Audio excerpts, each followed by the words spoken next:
line these people up, put them in jail as soon as yesterday, and let them take us to River Road where they print or wherever they go and arrest those people. If we go, we maybe just go to dance and maybe eat and drink, enjoy with everybody. Nation government-sponsored crusade. Now, we haven't had that in a long time where the First Lady of our nation comes and says, we want to hold a crusade sponsored and supported by the government.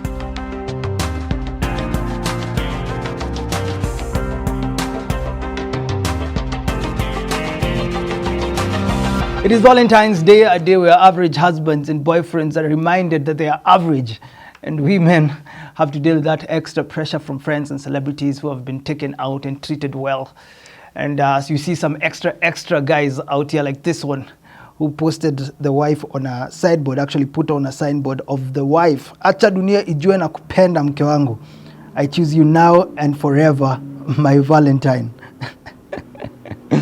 Well, these are men out here. If you're a man, what have you done today? Welcome to Jadil Kabiro Unfiltered. My name is Jadil Kabiro. Here we have political conversations, hoping to change the political and policy decisions of our leaders for the benefit of this country. We're talking about a country of lies today. So many people are lying in this country, others forging certificates. Benihin is coming to Kenya. Who's paying for it? Archbishop Nganga says it's the pastors and their congregants that are paying for that trip. The crusade of Pastor Benihin here in Kenya. We'll talk about that today. But being Valentine's, I have to tell you, if you're an average husband or boyfriend and your girl hasn't asked you for anything because she knows you are, maybe somebody else is treating her today. Majabu. Leo umekataa nilipe bill kabisa, umekataa nilipe bill. Lakini wewe, but trust me, next time, whether you like it or not, wallahi mamangu lazima mimi ndio nitalipa. Trust me, mimi ndio nitalipa babe, wewe. Let's talk about Benihin for a while, who's coming to Kenya at the end of this month. Archbishop Harrison Nganga coming and saying that his trip and the crusade will be paid by pastors. But Pastor Benihin said this about the trip to Kenya. The First Lady of Kenya flew from Nairobi with her team, just for one reason, to ask me to come back to Nairobi for a nationwide, nation government-sponsored crusade. Now, we haven't had that in a long time where the First Lady of our nation comes and says, we want to hold a crusade sponsored and supported by the government. Someone is lying somewhere. And that is my conversation for today. A country of lies or miscommunication, is it? Listen to Archbishop Harrison Nganga. This event has been organized, funded, and coordinated by the churches of Kenya, which include both the mainstream churches and the evangelical churches in Kenya, with the aim of connecting the body of Christ in Kenya with the global body of Christ. Did President William Ruto refuse to allocate money here from Benihin, saying that the crusade will be sponsored by the government, by the nation, by you? And now Archbishop Harrison Nganga says it's them. The church is the organizer. We are paying the bill. Well, I don't have a problem with Kenyans funding the National Crusade if Kenyans have agreed to fund it, if there is public participation, adequate, proper public participation, not the ones we've been having here in the country. And Kenyans say, look, we need Pastor Benihin to come. Tell us what God has said. Revive this nation, as they're calling it.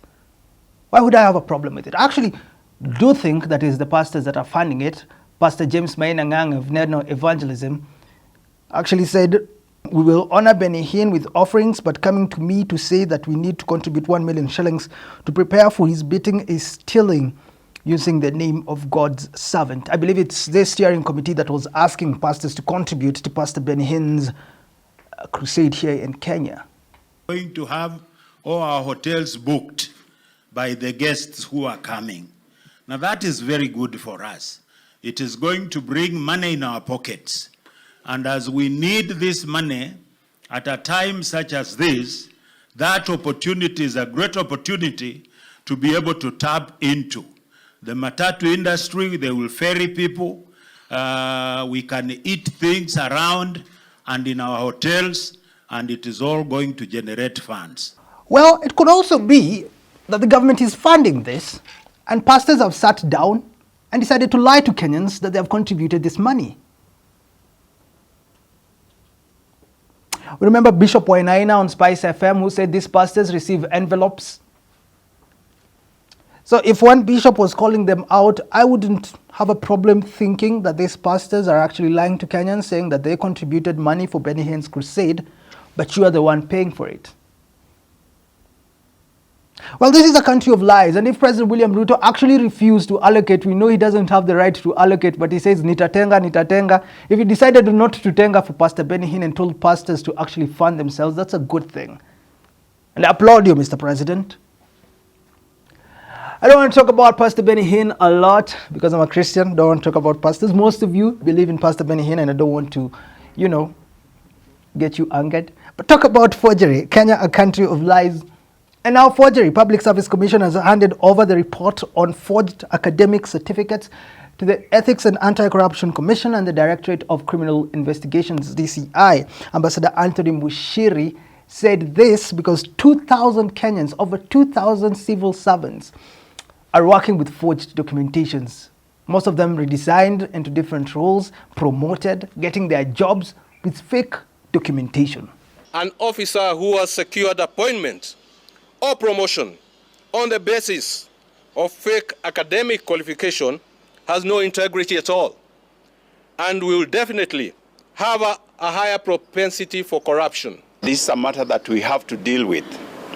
Nelson Mandela said that education is the most powerful weapon that can be used to transform the world. We have those cases before court, and we shall recover the money that you have been paid for all that time, and there will be the criminal aspect about it.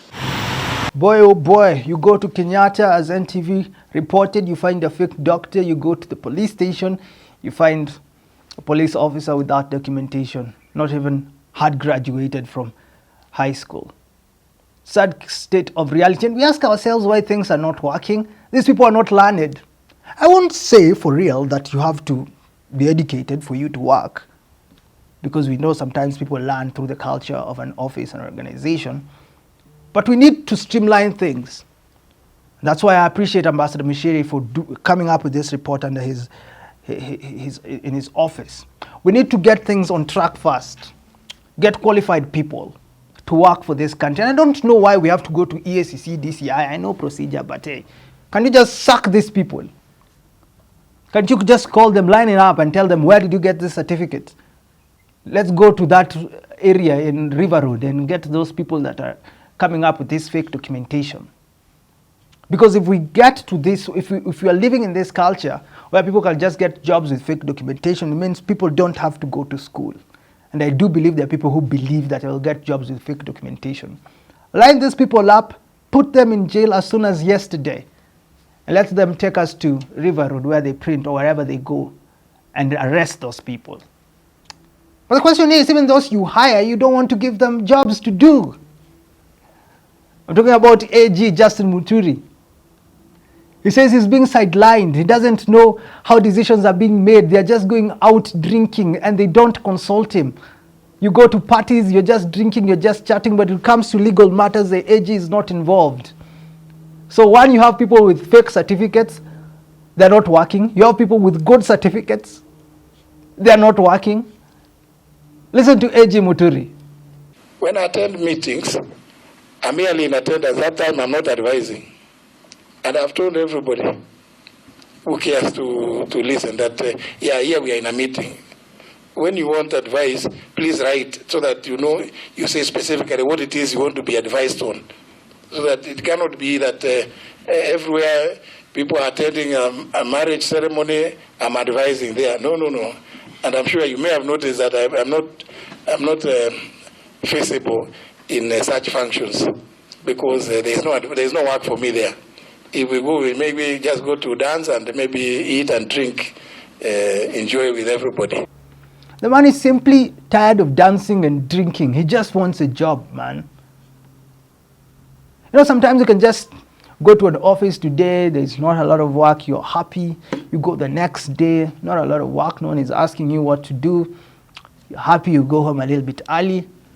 And then after 1 year, AG Muturi has noticed, of taking office, there is nothing he has done for this country.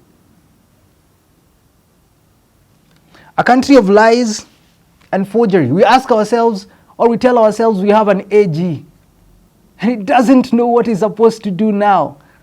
And that's why he's coming out shaming his leader, the president, and saying, look, this is why things are failing in this country. Because the president would go to a podium on top of a car and say that the judiciary has been hijacked. We are losing all court cases. Someone has been paid, but you do not take the legal counsel of the Attorney General of this republic.